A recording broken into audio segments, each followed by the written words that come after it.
Всем привет! Меня зовут Вита, я автор кукол и игрушек, а также коллекционер кукол. Добро пожаловать на мой канал. Сегодня я расскажу вам о куклах, которых создала сама.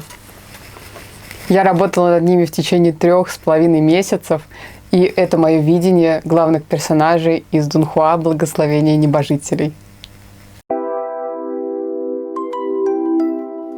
Всем привет, это Вита с монтажа. С этим видео произошли технические шоколадки. Оно по какой-то причине опубликовалось раньше срока, хотя я точно помню, что я все настройки выставляла правильно. И в итоге я его скрыла, когда увидела, что ой, там комментарии, просмотры набираются, но оно должно выйти только через 2 дня. И это было роковой ошибкой, потому что потом, когда я его заново сделала видимым, оно порекомендовалось 50 людям. Да. И это очень грустно для меня, потому что я действительно работала над этим видео, я очень хотела рассказать про своих кукол и, в общем, очень сильно расстроилась, поэтому пробую его перезалить. Кто посмотрел уже, пожалуйста, поставьте на фоне, пусть посмотрится еще раз. Пожалуйста, поставьте заново лайки. Очень всех люблю. Поддержите меня, спасибо. Начну издалека, с того, как все началось. Собственно, я такой человек, который никогда ни от чего не фанател.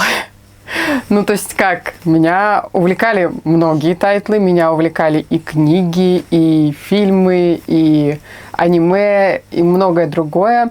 Но это все разовая акция. То есть я могу прям погрузиться, перечитать все, пересмотреть все, и потом меня отпускает.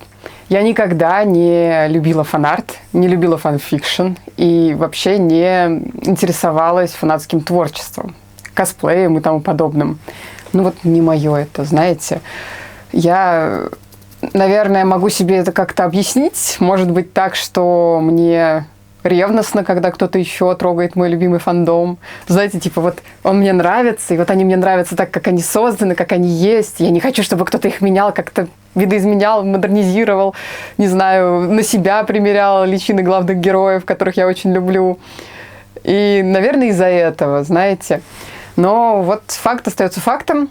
В течение 30 своих лет я всячески избегала фанарта и тому подобного. Мало того, что созданного другими, так и сама считала, что никогда не буду этим заниматься.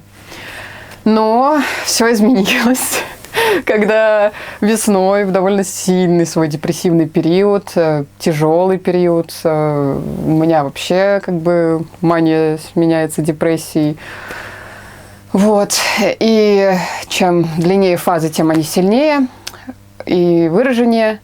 Но не об этом сейчас, а о том, что я совершенно случайно стала натыкаться на шортсы по «Благословению небожителей».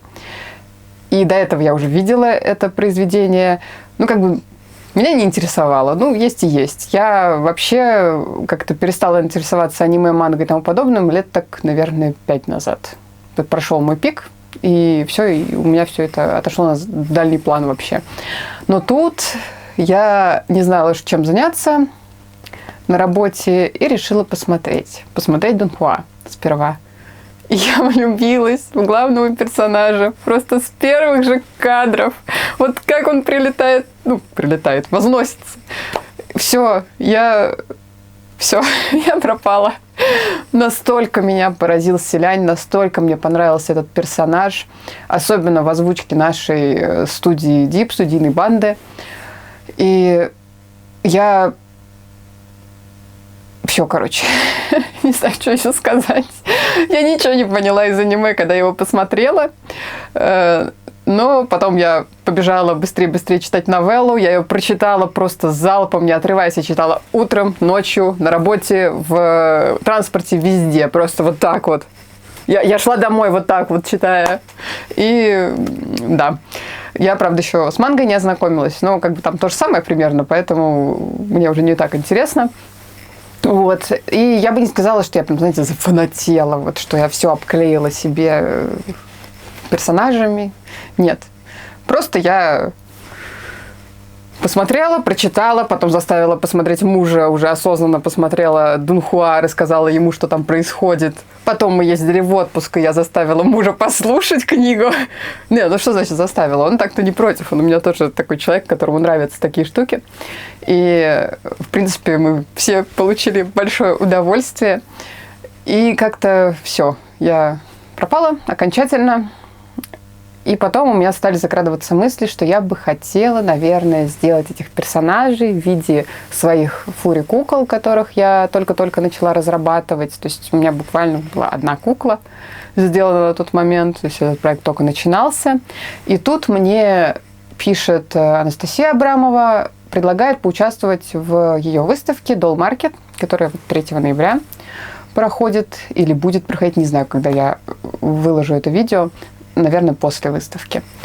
И я такая, ну, как-то это... И у меня как бы кризис творческий, я давно ничего не делала, я давно не готовилась реально к выставкам, то есть я могла прийти, поставить куклу, сказать, все, этого с меня хватит. И проект новый, то есть мне надо новых кукол разрабатывать абсолютно. В итоге я сначала отказалась, а потом Анастасия предложила поучаствовать в специальной коллекции, и тематика этой коллекции – красный и белый. И пазл сложился. Мое желание сделать фан-арт по небожителям совместилось, собственно говоря, с тематикой выставки, и я поняла, что если я сейчас не поучаствую, не сделаю, то, скорее всего, я отложу это в долгий ящик и не сделаю никогда. Вот, поэтому так и получилось. Я в течение 2 месяцев делала скульпты в 3D. Я тут всякие фоточки, наверное, поставляю, потому что, честно говоря, я работала в такой запаре, что я вообще не делала съемок видео. То есть у меня даже для шорцев ничего нету. Поэтому буду вставлять фотки процессов. Вот. То есть я сперва скульптила пса, потом я из пса видоизменила, смоделила лиса.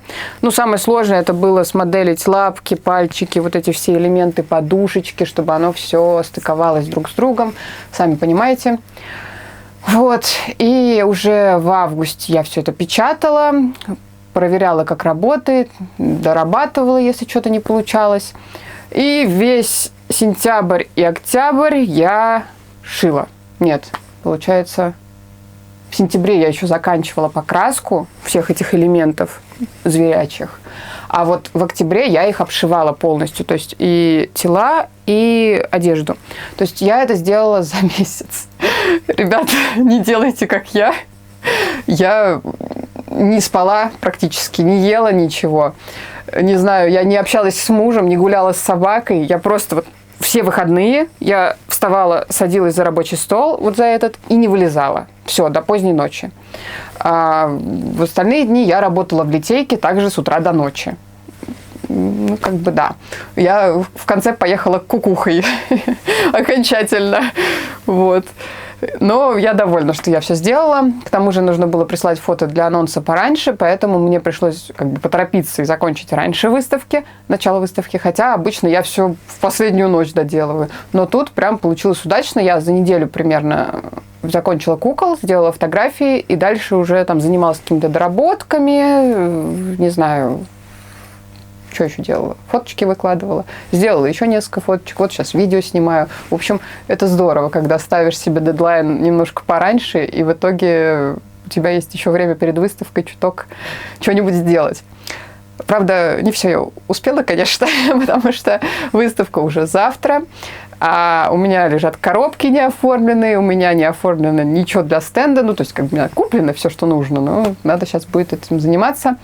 Время 1:30. Скрестите за меня пальчики. Ну ладно, можете не скрещивать. Вы все равно уже увидите готовый стенд, потому что видео выйдет позже. Но думаю, я все успею. Но вы видите, в каком я состоянии, просто немножко неадекватном. Поэтому извините за сумбурную речь. Теперь расскажу, собственно говоря, о решении по куклам. Почему это пес и лис? Хотя у них есть официальные воплощения. Это Селянь-хорек и Хуачен рыжий лис. Я, честно говоря, даже не знаю, откуда это пошло. От фанатов, да? Просто мне как бы попадались эти арты, попадалась эта информация, но откуда взялись именно эти воплощения, я не знаю. Если кто-то знает, расскажите, пожалуйста. Мне тут написала подписчица и сказала, что в книге нашла упоминание только того, что селяне сравнивали с белым котом, а Хуачена как раз вроде бы с псом. Ну, вроде что-то такое было.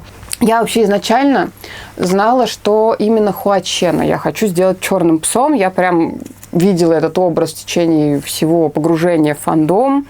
И ничего не могу с этим поделать, потому что, ну, давайте признаем, изначально Хуачен был дворовым щенком. Даже не дворовым, знаете, а вот прям самым брошенным, самым несчастным щенком, который потом возмужал и стал нереальным демоническим псом. Вот, я так думаю. И именно черный, именно пес, и вот эта его преданность селяню, она действительно какая-то пёсья. И то, что при этом он для других очень опасен. И, в принципе, мощный такой волчара, я бы сказала. Как бы я была уверена, что он будет псом. И, собственно говоря, с него началось все вот это вот действо. То есть именно он зародил для меня идею создания этих кукол. Селянь. Главное, от чего я отталкивалась, это от того, что я хочу, чтобы они были схожих видов. Потому что мне кажется, что это логично для таких персонажей, что они должны быть так или иначе родственными друг другу в чем-то. Ну и пес и лис – это близкие друг другу виды, и, мне кажется, вполне совпадающие. И почему селянь лис? Мне кажется, что селянь просто хитрющий лис, он хитрее Хуачена. Потому что то, как он притворяется немощным, глупым и вообще делает вид, что я тут ни при чем, я сбоку припеку, и вообще я несчастный собиратель мусора, ну это же просто гениально. И, конечно, внутри он мудрый, умный, он древний, да, сколько ему, 700 лет, ребят. За милым личиком скрывается та еще, как это, морда. Вот. И, конечно, мне кажется, что лис воплощает все эти качества, именно хитрость, ум, какую-то изворотливость, при этом благородство. Именно белый лис, именно вот такой возвышенный в чем-то, да. Для меня он воплощает и благородство, и честность, и отвагу, и вообще все, что есть в селяне. И при этом мне кажется, что лис достаточно опасное животное, да. При том, что выглядит очень милым часто, лис – это животное опасное. И, в общем-то, вот, селянь стал у меня лисом. И когда я его создавала, я как-то в голове держала образы кицуне, потому что именно кицуне, мне кажется, такими не, знаете, не плутовками, вот как рыжего лиса представляют. Собственно говоря, почему мне кажется, что Хуачен не рыжий лис? Потому что они такие плуты, они прям, знаете, вот есть что-то немножко негативное, как будто бы в интерпретации образа рыжего лиса. А вот кицуне, при всей их опасности, да, жестокости, они нам представляются такими возвышенными духами, какими-то очень изящными, очень, не знаю даже, как это описать, благородными. Вот. И, собственно говоря, селянь у меня такой. А хорек для меня это такой немножко, ну, тоже, знаете, как рыжий лис. То есть хорек это в фольклоре везде тот, кто крадет кур, например, да, не знаю, вот он какой-то тоже хитрый, скользкий, и какой-то он не селянь. Уж извините, те, кто любит эти образы. Давайте я вам сейчас подробно покажу кукол, уже без одежды, без аксессуаров. Покажу их именно вот с технической точки зрения, потому что они очень проработаны, у них куча подвижных элементов, куча классных фишек, и о них я расскажу вам на ближнем плане, а также покажу вам всякие нюансы их аутфитов, потому что очень много я воплотила того, что важно для персонажей, важно для фандома, и я думаю, вам понравится. Особенно я обожаю Эмин. Просто, мне кажется, Эмин у меня получился лучше всего. Так что давайте, смотрите. Покажу вам кукол без одежды, так как белый и черный. На видео они выглядят странно, но вживую достаточно гармонично. И черный мех, он красиво так блестит и очерчивает все мышцы. Не знаю, будет ли видно на видео, но в жизни все прям круто-круто-круто. По размеру они, как видите, подходят друг к другу, но лис меньше. Я его специально таким делала, потому что все-таки лис должен быть меньше демонического пса. И также, в принципе, сам персонаж, он как бы ниже, более хрупкий, поэтому вот так и сделала. Тут небольшая цензурка, потому что куклы максимально реалистичные, со всеми проработанными деталями. И кто хочет посмотреть, можно у меня на Бусти глянуть без цензуры. Ну, либо кукол покупайте. Так, давайте я начну подвижность показывать с лиса, потому что он белый, его просто лучше видно. И, в принципе, у черного все то же самое. У пса прям все так же сделано. Начнем с главного. Это с каркаса. Каркас главный в теле в виде позвоночника. Это игрушечный каркас, который пластиковый. Ну, все его, наверное, знают. Вот, он отлично держит формы. Довольно натурально выглядят все мышцы, благодаря тому, что внутри не просто синтепон. Там пенополиуретан, который, собственно говоря, сделан по форме мышц. Вот, пример вам покажу, как это выглядит внутри. Видите? Там позвоночник, все кости, вот они все сделаны, там локти, все остальное и основные мышцы. Также скелет для игрушек в хвосте, тоже чтобы он плавно двигался, держал все позы. Вот, можно придать любую позу. В руках и ногах тугая, жесткая проволока, которую можно тоже согнуть, как вам хочется. Проволока достаточно надежная. Если вы не будете сидеть и часами туда-обратно сгибать конечности, то вы ее точно не сломаете. На срок именно игрушки эта проволока точно рассчитана, и ее полностью хватит. Вот здесь, вот в предплечье и в кисти сделана более тонкая проволока, чтобы легче было подогнуть руку, когда нужно, придать позу. Также можно саму кисть немножко подгибать, но это легче делать двумя руками. Держитесь как бы за тело кисти и уже гнете как нужно. За сами пальцы лучше вот так вот не разгибать, не гнуть, потому что здесь шарниры, и стоит как бы их поберечь. Они, конечно, достаточно надежные, но рисковать не стоит. Лучше гнуть за кисть саму.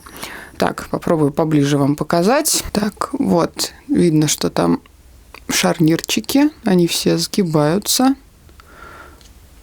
Вот, как довольно легко, то есть никаких усилий не надо прикладывать. Если нужны усилия, значит, что-то не так. Здесь все просто. Вот. Сзади подушечки резиновые, на пальцах тоже. Вот. Все достаточно проработано и реалистично. Также на шарнирах лапки. Вот. И тоже сзади резиновые подушечки. То есть это прям отдельно отлито из резинового полиуретана и вклеено. Они достаточно жесткие, но все же такие более упругие на ощупь. Это довольно приятно. Также из резины сделан носик. И тоже отдельно вклеен. Челюсть открывается тоже на шарнире. Все шарниры выполнены на защелках, поэтому ничего не растянется, ничего не разболтается, менять ничего не надо. У каждой куклы есть язык в комплекте на магнитике, который можно легко закрепить. Вот. Он тоже резиновый, то есть он мягенький. В основании здесь есть маленькая проволочка, можно придать положение при желании. Вот. Вот такой вот язычок. Так вот открывает ротик и закрывает. Усики все проклеены, тут тоже реснички, это все есть. Самое интересное, как мне кажется, это глаза, потому что веки закрываются достаточно легко. Вот раз, два. Можно, конечно, использовать какую-нибудь палочку или пинцет. Мне легче всего вот ногтями. То есть я ресницы не трогаю, я просто за край века закрываю и открываю. Ой, сейчас. Глаза тоже поворачиваются, поэтому как бы закрываете веки, возможно, что-то сместится. В каждой игрушке я буду класть вот такую вот силиконовую палочку, чтобы можно было вернуть глаза на место. Вот, иногда глаза могут немножко зажаться веком, тогда его чуть-чуть надо приоткрыть или призакрыть, и все уже легко поворачивается. И аккуратненько приоткрыть обратно. Вот. Вот этот полегче двигается. Так как веки подвижные и мягкие, то, соответственно, то есть можно вот повернуть вообще в бок, видите, то, соответственно, глаза иногда немножко могут ими зажиматься. Ну, тут ничего хитрого, ничего сложного. Даже если глаза вдруг вообще не будут поворачиваться, просто там веко закрываете, пооткрываете, и все будет нормально. Вот. Собственно, ну, поставим просто взгляд прямо сейчас, чтобы поснимать видос. Вот. А теперь к персонажу. Это конкретно персонаж Селянь, как я уже говорила. Из важных для селяня фишек здесь это его прическа, его длинные волосы, волосы из шерсти козы. Вот, пучочек завязан с лентой. Передние пряди тоже сделаны. Здесь все большей частью подлачено и там гелем уложено. Как бы могут растрепаться вот эти передние пряди. Но, в принципе, ничего сложного. Либо лаком их можно уложить, либо тем же гелем для укладки. И все будет выглядеть так же красиво и легко будет с ним играть. Вот. Забыла еще показать уши. Уши тоже поворачиваются. Достаточно просто. Вот.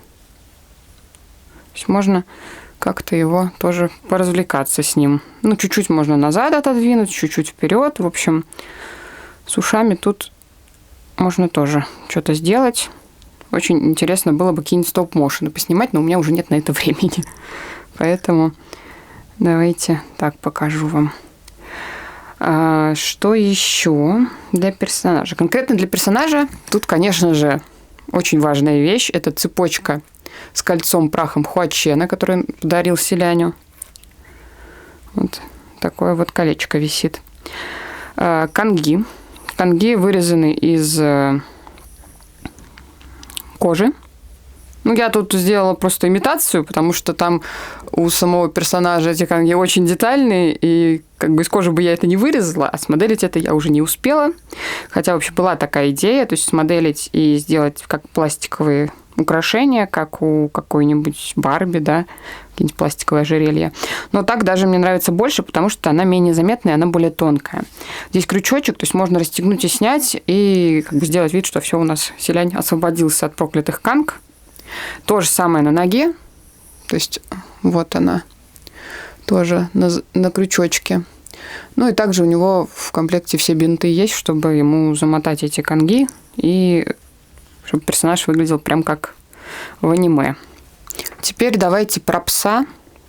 В плане движения каркаса здесь все то же самое, абсолютно. Не знаю, увидите на видео или нет, его красивый грудь и прессак. У него прям здесь такой живот красивый получился, мне очень нравится. Вот. Очень у него реалистичное тело, как мне кажется. Хвостик у него коротенький, потому что он пес. Такой вот тоже на скелете игрушек. Попка. Попка красивая. Ножки, все мышцы, все проработано. Но он такой более мощный, потому что он демонический пес. Вот. На руках у него более длинные когти. И важный для персонажа элемент – это красная нить. Вот, пальцы такие длинные, когтистые. Ну, сзади тоже подушечки. Все так же, как у лиса сделано. Вот. Так как у него когти, с его ручками вообще надо быть осторожным, потому что если сильно как-то за когти двигать, знаете, как эффект рычага, можно и что-нибудь поломать. Но надеюсь, что нет. Я не проверяла. Конечно же, уши тоже все поворачиваются. Так вот можно ему повернуть, подвигать. Глаз у него только один, потому что персонаж такой. Тут, сейчас я так чуть-чуть покажу, сделано веко, но оно закрыто, его открывать нельзя, и там такой, как... Сейчас... Ну, и там небольшой белок видно. Вот, и самого глаза нету. Потому что у персонажа глаза нету. Вот. Ну, челюсть, конечно же, тоже открывается. Мне очень нравится скульптор пса. Вот все вот эти вот скулы. Я прям над ним долго работала. И такой пасть у него такая прям хищная. Вот. Ну, конечно, верхняя челюсть всегда тоже проработана. И точно так же у него есть язык. У него язык подлиннее. Тоже можно там как-то подогнуть вначале проволоку и как-то его вверх поднять, еще что-то. Ну, не буду уже это делать. Вот. Ну, все, вот носик из резины, все то же самое. Конечно же, тоже прикрывается веко. Тоже аккуратно вот так вот, оп. Закрыли. Открывается. Ну и глаз тоже поворачивается. Вот. Тоже можно придать разный взгляд придать. Тоже оставим прямо. И веко приподнимем еще. Тут что-то я ему прикрыла так. О, все, красота. Вот. Ну и лапки тоже покажу. У него черные. Ну, логично, да? Сейчас. Такие лапки. Лапуськи. Вот. Ну, что из важного для персонажа? Ну, я уже сказала, это красная нить, конечно же, на руке. Это повязка на глаз. Тут у него, кстати, сережечка. В аниме сережки нету, но у него в манге довольно живописный образ, я так скажу. И я решила добавить сережку, потому что мне кажется, это прикольно. И, конечно, его косица с красной нитью и с рубиновой бусиной. Вот. Давайте теперь посмотрим на аутфиты и покажу фишки аутфитов. Начнем опять с селяня. Я так все вывалила, потому что одевать я в кадре не буду. Серьезно, одевать это отдельное мучение для меня. Я очень не люблю одевать кукол, потому что надо все аккуратно вдеть, продеть, натянуть. И, короче, сделаю это за кадром, покажу уже собранных кукол полностью. Просто покажу, что у него есть. Так, у него есть нижний слой одежды. Это такая рубашка на запах в, азиатском стиле, понятно. Вот. Тут рукава подшиты как бы с карманчиками. Можно при желании туда положить мантову, как у персонажа. Но я уже мантову сделать не успела. Не знаю, может быть, на выставке найду какой-нибудь пирожочек и ему туда запихну, как сувенир. Так, из нижнего также у него есть юбка. Честно говоря, я долго пыталась разобраться, что там у селяня должно быть снизу. Вот, я и самурайские штаны смотрела, и все. Но, честно говоря, у меня было мало времени, поэтому я сделала самый простой вариант. Это юбка в складку. Вот. Которая просто сзади завязывается, и как бы получается, что есть место для хвоста, и спереди она перевязывается лентой. Ну, вот тоже я смотрела, это так и есть. Такие юбки есть у китайцев. Вот. Вообще по аниме там должен быть еще один слой одежды. Это типа нижние штаны и нижняя рубашка. Но лист тогда бы был вообще толщиной... толстым был бы с такими слоями одежды. При этом, конечно же, у меня бы ушло намного больше времени, а смысла в этом мало. Ну и верхний халатик. Такой с широкими рукавами, из-под которых выглядывают потом нижние рукава.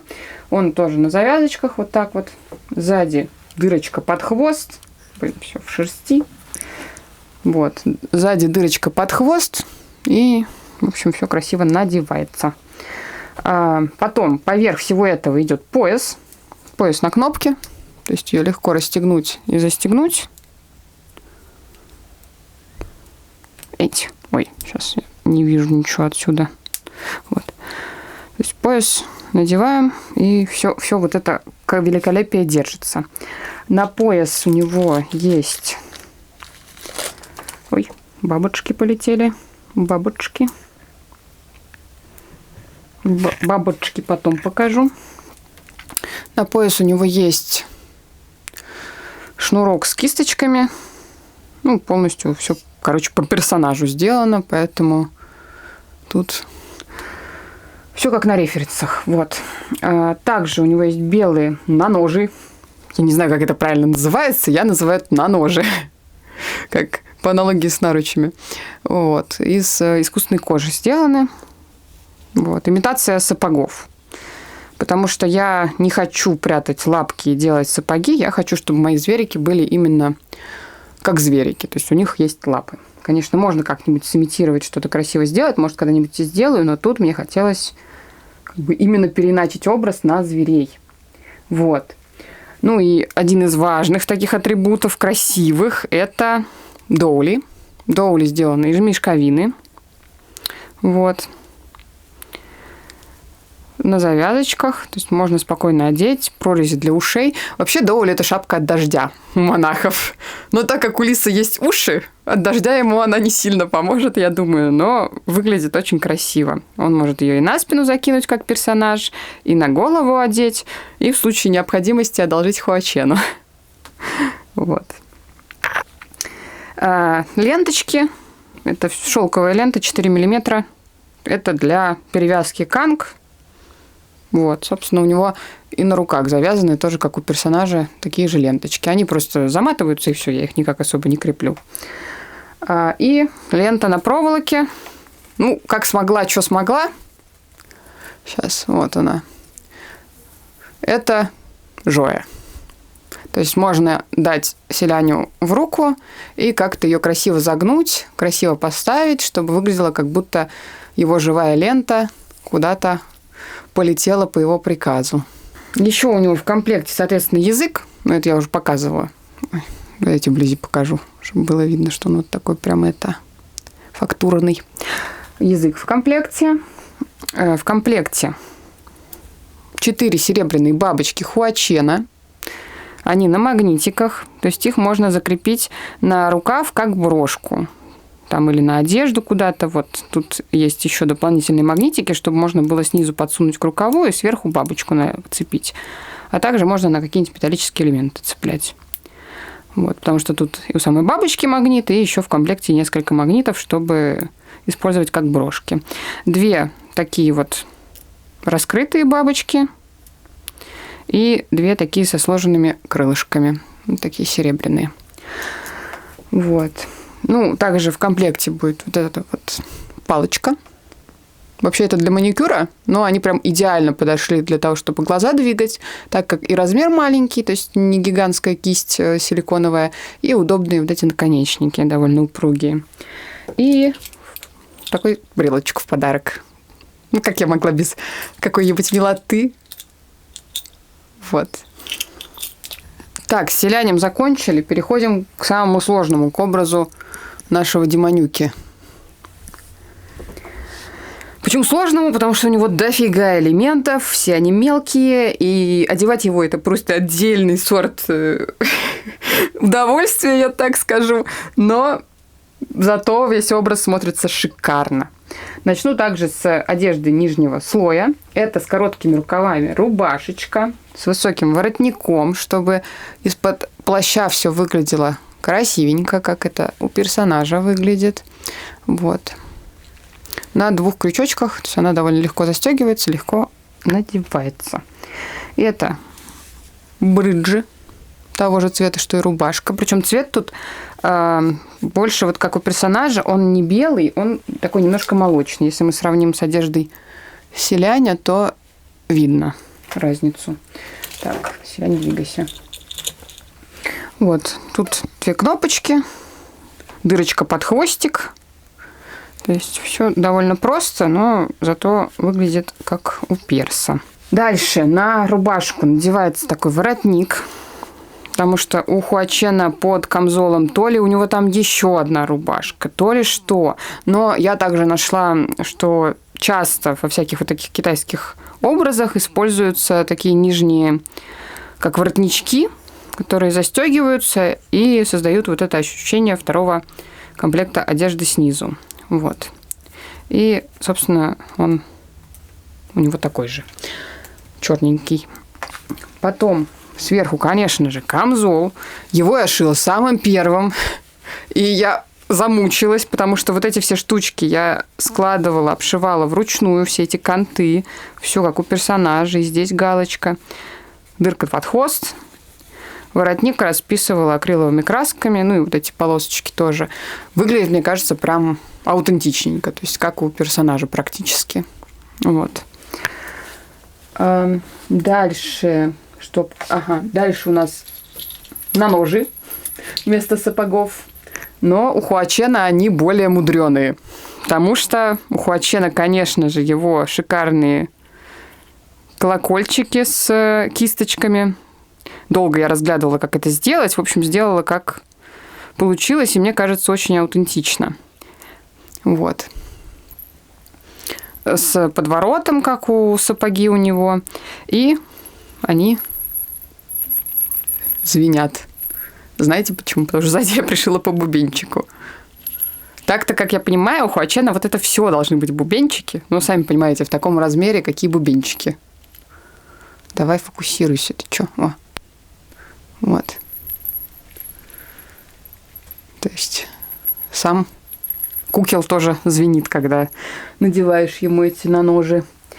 Дальше идем по украшениям. Так, у него, конечно же, его ожерелье с бабочкой. Сейчас бабочку я моделила и печатала отдельно, чтобы была эта бусина. Остальные бусины я сымитировала. Вот я не нашла таких капелек, и уже как бы у меня не было времени, желания их моделить отдельно. Поэтому я просто взяла вот этот вот стеклярус, бисеринки, и как бы сымитировала все как у персонажа. Причем даже вот эти вот все крученые элементы, то есть у него все это так и выглядит на артах. И крючочек сзади, то есть вот у него прям так вот состоит это украшение из передней дуги и двух задних дуг. Вот. Такая бабочка. Дальше давайте покажу наручи. Наручи самый сложный элемент, потому что мне нужно было, чтобы они надевались и чтобы они не были гигантскими, а так как кукла как бы упругая, мягкая, там еще и рукава надо в эти наручи заправлять, довольно так это распирает их. Причем я сделала здесь 3 магнитика с каждой стороны, но они довольно слабенькие. Короче, в целом держатся хорошо, но прям свободно двигать куклу в этих наручах, в смысле, сгибать руки там, это нужно придерживать наручи, потому что они вот просто 2 половинки, то есть они не намертво держатся. Вот, но они вот с паттерном полностью сделанным, как у Хуачена, с бабочками, цветочками. Вот, симметричные.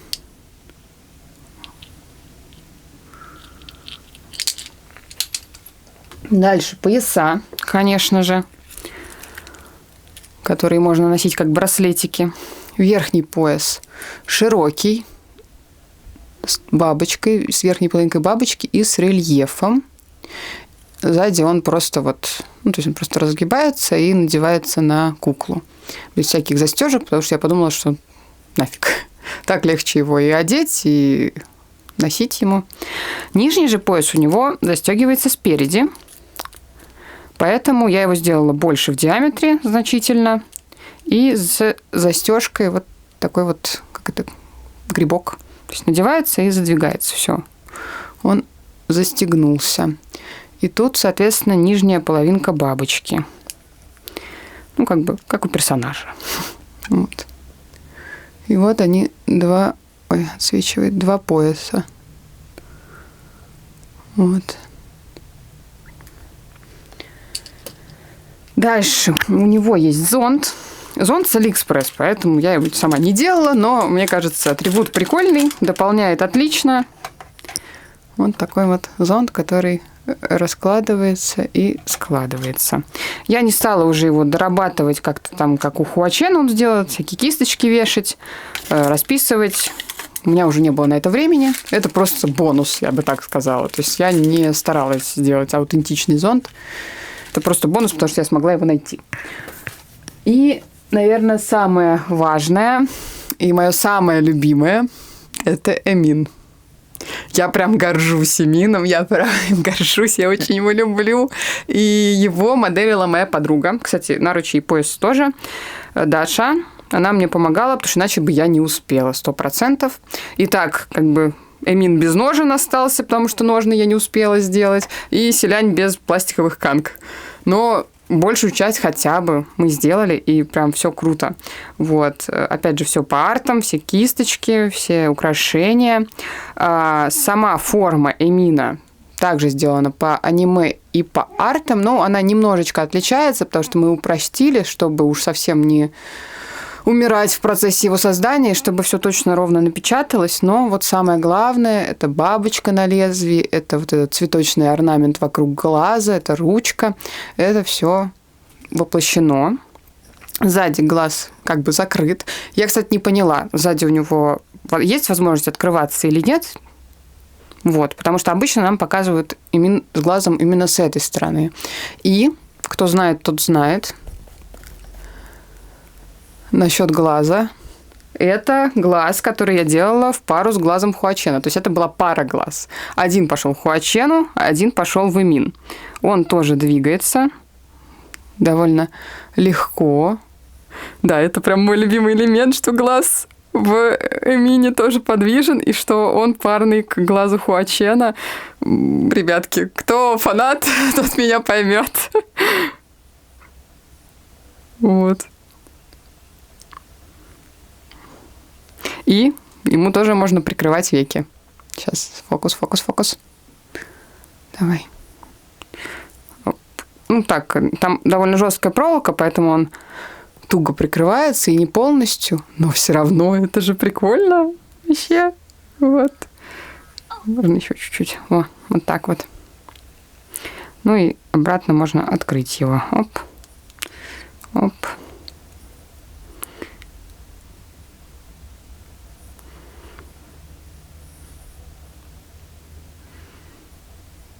Вот.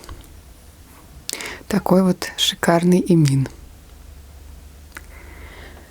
У Хуачена в комплекте тоже есть бабочки. Где они? Ну да, понятно, у него есть язык, который я тоже уже показывала. Он немножко другого цвета, отличного от цвета Селяня. Ну, чтобы под персонажа подходил. У него такие же 4 бабочки в комплекте на магнитах. Ой. Магниты все примагнитились к брелку. Надо их отдельно класть. Ладно, потом сниму. Вот. 4 бабочки тоже. 2 плоские, 2 с растопыренными крыльями. Брелочек тоже от меня вам. Вот такой вот. Ну еще у него есть перевязь, на которую вешается меч. Вообще должны вешаться ножны, но так как ножен у него нет, давай развязывайся, то у него вешается меч. Вот с такими висюльками, как они у него сделаны, у самого персонажа. Правда, там должно быть 2, но, честно говоря, если еще одну здесь повесить, то завязывать этот ремешок довольно мучительно. Поэтому я решила минимизировать риски и сделать только одну такую цепочку. Так, все, по образам прошлись. Теперь буду одевать. Вот так вот, ребятки, выглядят в своем нижнем одеянии. Соответственно, лисик в юбке и в рубашке с рукавами подшитыми здесь. Сзади юбка выглядит вот так. Соответственно, вот на ножи надела. Бинтик вокруг канги намотала. Вот, Селянь готов одеваться и покорять мир. И Хуачен в своей рубашечке. Ему можно рубашку выправить, если хочется без камзола его где-то поставить. Вот. Но когда я надеваю камзол, потому что тут разрезы такие высокие, я заправляю рубашку в штаны, чтобы все было визуально красиво спрятано. Вот. Ну, сзади, соответственно, вот воротничок, рукава, хвост. Ну и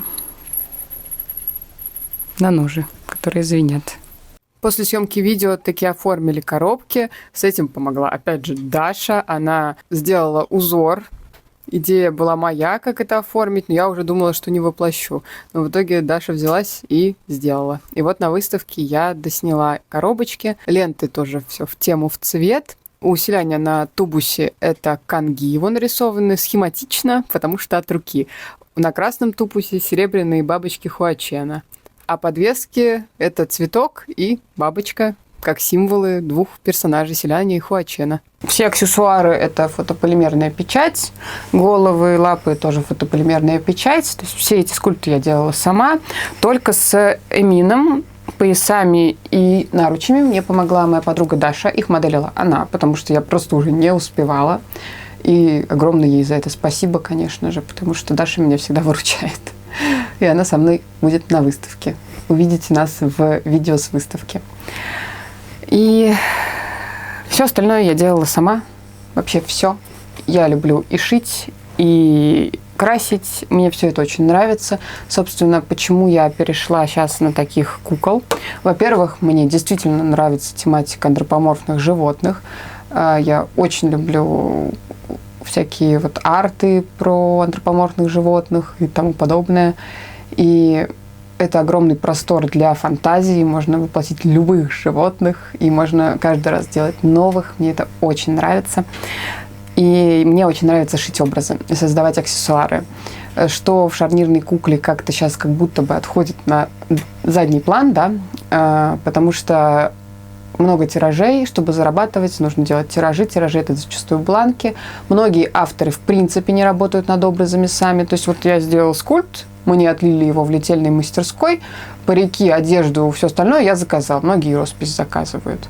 Ну, для меня это немножко не то творчество, которое мне близко, которым я хочу заниматься. И, в принципе, у меня часто такие решения, которые нестандартны для публики. И сложно именно с шарниркой выезжать в этом ключе. Да и, честно говоря, устала я от шарнирки за 10 лет. Вот. А тут я прям, знаете, с таким удовольствием, пусть и тяжело, пусть и быстро, но с таким удовольствием я над ними работала. Как мне нравилось шить им одежду, как интересно создавать фан-арт. Я теперь понимаю, почему им занимаются. Потому что ты сидишь, высматриваешь эти арты, высматриваешь эти скриншоты, пытаешься понять, а как вот это сделано, а вот это какой может быть материал, а вот тут как может быть скреплено, потому что нарисовать можно что угодно, да, можно красиво нарисовать, изящно, но как это воплотить и какие это должны быть физические материалы, вот это очень интересно решать, и прям прикольно смотреть, как какой-то элемент становится, по сути, реальным, как те же, не знаю, шнурочки, как доули, усиляния. В общем, хочу сказать, что я прям кайфанула от процесса, и я создавала их скорее для себя с большой-большой любовью, то есть я люблю их. Я люблю персонажей, я люблю кукол, которых я сделала, и прям это такое глубокое чувство, мне кажется, потому что уже более полугода у меня на телефоне стоят обои с хуалянями, и стоят, они как бы меняются, но все равно остаются хуаляне. И уже довольно долго не может меня вся эта тема отпустить. Вот. И мне, конечно, очень бы хотелось, чтобы они отправились в новый дом вместе к людям, которые понимают все отсылки, понимают образы, которые любят это произведение так же, как и я. Вот. Ну, как судьба распорядится, как покупатели найдутся, так и поедут. Я бы не сказала, что я прям очень сильно хочу их продать. Я хочу именно, чтобы они нашли себе любящих людей. Давайте я еще покручу, покажу вам. То есть вот он такой лисик. У него, вы видели, весь многослойность образа всю. Вот такой вот. Можно ему шапочку надеть. Ну, неудобно, конечно, вот так одной рукой. Ладно, пусть помнется, волосы там помнутся, я одену.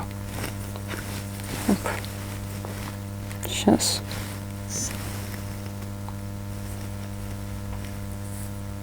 Давай, одевайся. О. Мой красавчик. Давал волосы во все стороны. В общем.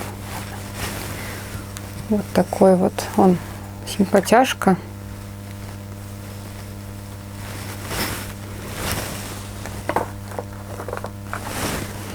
Ну и, конечно, хуаченушка. Такой вот хуаченушка.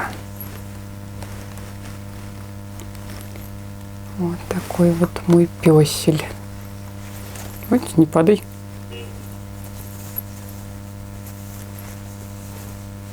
Вот.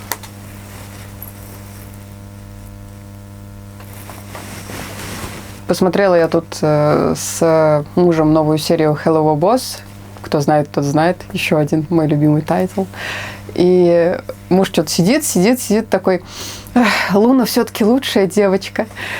И я такая: я же теперь не сторонюсь фанарта. Давай-ка я сделаю тебе Луну. А он говорит: ну, если это тебя погрузит в пучину очередных страданий и депрессии, то не надо. Вот так вот я уже запугала всех своих родственников. Да, знаете, для меня творчество — это реально какой-то процесс родов. То есть они прям рождаются у меня. Они часто рождаются в муках, в страданиях, но в то же время и в удовольствии. И поэтому я очень привязана к своим куклам. Я очень трепетно отношусь к ним и к тому, к кому они потом попадут. Вот. Ну, в общем, сейчас о Hello Boss и о Луне. Картиночку здесь вставлю. Я же как раз сейчас думала о том, что мне надо делать уже девчонок, ну, чтобы разнообразить себе торговый ряд. В общем, девчонок хочу поделать. К тому же я буду участвовать, скорее всего, в Далскаре летом, и хочу сделать туда прям коллекцию, то есть, наверное, кукол 4, возможно, парочек. То есть хочу к тем молдам, что у меня уже есть, это олень, пес, лис, сделать девочек. Не знаю, как получится. Ну вот, как-то ударило в голову, что можно было бы потренироваться на Луне, то есть сделать волчицу, птицу, не знаю, в общем, как скульпт ляжет. И отработать женское тело, потому что мне нужно будет еще смоделить мышцы, смоделить все важные части тела. В общем, отработать всю схему пошива. И, собственно говоря, вот сделать Луну для мужа и потренироваться делать девчонок. Так что я буду выползать из своего творческого кризиса. Вот, я долго ничего не постил, никакие процессы, то есть все только на бусте. Все. Буду делать, скорее всего, Луну и буду подробно показывать у себя в соцсетях все этапы. И моделинг, и печать, и дальше там покраску, шитье, вот это все.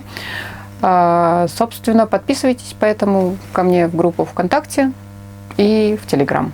Там больше всего всегда информации. Все. Я не знаю, очень я устала, очень сумбурно я вам все рассказала. Надеюсь, кому-то понравилось слушать этот бред сумасшедшего. Если вы хотите обсудить именно благословение небожителей, пишите в комментариях, потому что здесь я, конечно, говорю больше о куклах, потому что, наверное, не все, кто смотрит это видео, в принципе, знакомы с фандомом, и я тут хотела именно кукол показать.